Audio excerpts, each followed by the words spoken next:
เป็นพาเรื่องราวที่ผ่านมาตัวฉันจะนำไว้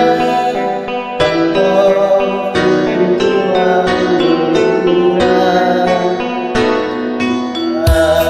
ที่เล่นที่เรา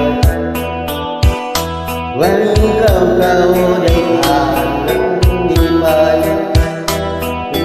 เคลื่อนเข้าสู่วันใหม่ลมหายใจยังนั้นสิ่งตัวฉันไม่เคยคิดไรที่อยากได้เพื่อนสุดท้า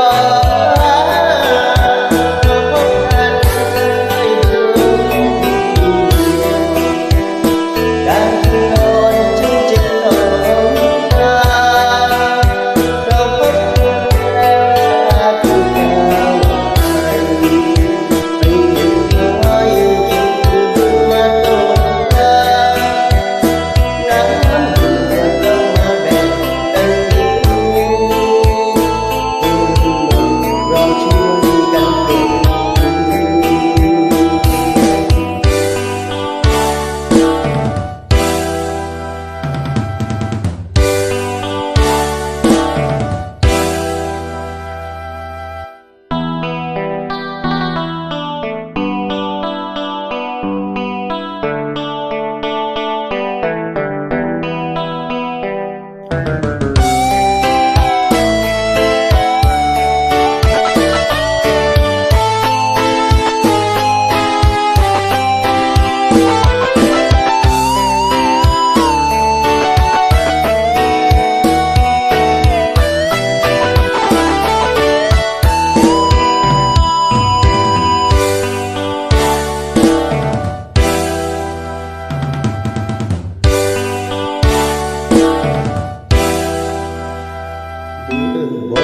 ก็บ บนฟ้าเรื่องราวที่ผ่านตัวฉันนี้ก็นั้น